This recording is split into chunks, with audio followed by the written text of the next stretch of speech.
सुगंधा और उसकी सास कांता के बीच एक अजीब सी जंग रहती थी। ये जंग थी किचन में कौन ज्यादा अच्छा काम करेगा और घर के सदस्यों के दिल जीतेगा। और उनकी इस जंग में हमेशा कुर्बान होते थे उनके दोनों पति। कैसे? आइए देखते हैं इस किचन पॉलिटिक्स की कहानी में। एक दिन किचन में, माँ जी आज मैं बना रही हूँ मेथी की सब्जी। इस खाने से घर वालों के पेट की सारी समस्या खत्म हो जाएगी। और मैं बना रही हूँ तड़के वाली छाछ, जिसे पीते ही गैस की समस्या कभी नहीं होगी। दोनों अपने अपने खाने को लेकर टेबल पर पहुँच जाते हैं। तभी सुगंधा के ससुर उसकी बनाई सब्जी की तारीफ कर देते हैं। अरे वाह, मेथी की सब्जी भी बनी है, बड़ी ही स्वादिष्ट है। वाह बहू वाह। अरे बहू, लेकिन इसमें इतनी सारी मेथी बर्बाद करने की क्या जरूरत थी? देखिए माँ जी, ये तो वो मेथी है जो आप रात में भिगोकर सुबह उसका पानी पीती हैं, और जो मेथी फेंक देती हैं, उसी से मैंने ये सब्जी बनाई है। अरे वाह बहू, तुमने तो बड़ा ही समझदारी का काम किया। बस अब क्या था, कांता जी का तो मानो ये सुनकर खून ही सूख गया। वो फैसला कर लेती है कि किसी भी तरह वो अपने खाने की तारीफ लेकर ही रहेगी और सुगंधा को किचन में उसकी कमियां गिनाएगी। कांता फ्रिज खोलकर देख रही होती है और फिर सुगंधा से कहती है, अरे बहू ये क्या, पूरा फ्रिज गंदा पड़ा है। तभी वहाँ सुगंधा का पति आ जाता है। वो सुगंधा को डांट कर कहता है, सुगंधा, तुम्हें कितनी बार कह रखा है कि वायरस फैल रहा है, साफ सफाई का पूरा ख्याल रखना है, लेकिन तुम किचन में इतनी गंदगी रखोगी तो कैसे चलेगा। सुगंधा सास की तरफ देखती है जहाँ वो मुस्कुरा रही होती है। सुगंधा समझ जाती है कि सास ने उससे बदला लेने के लिए ये सब किया है। दोनों रात के खाने की तैयारी में लग जाती हैं। दोनों ना एक दूसरे की तरफ देखती हैं और ना ही एक दूसरे से बातें करती हैं।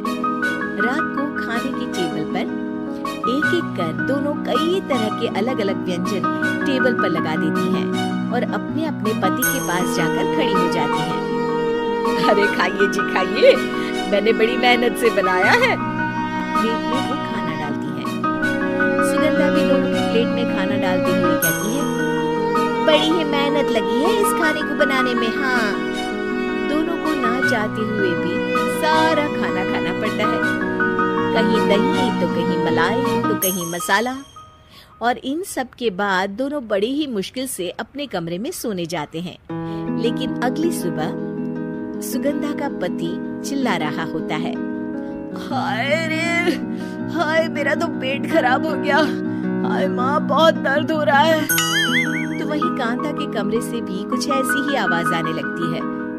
हे भगवान, इस सास बहू की लड़ाई हमारी जान लेकर रहेगी।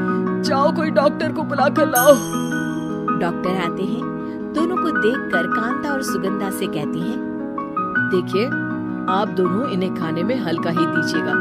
हो सके तो रात का खाना जल्दी खाया करें और वॉक किया करें।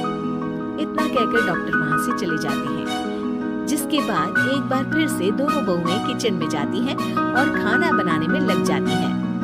रात में खाने की टेबल पर दोनों एक बार फिर से खाना लगाने लगती है।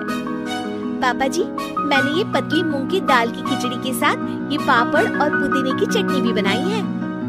अरे बहू, अभी अभी बेचारे पेट की बीमारी से गुजरे हैं, इतना भारी खाना तो डॉक्टर ने भी मना किया है ना। देखिए, मैंने आप दोनों के लिए सूप बनाया है।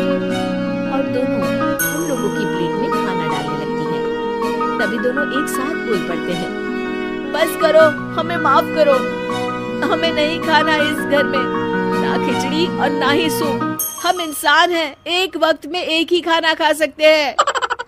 बस करो, हमें माफ करो, हमें नहीं खाना इस घर में, ना खिचड़ी और ना ही सूप। हम इंसान हैं, एक वक्त में एक ही खाना खा सकते हैं।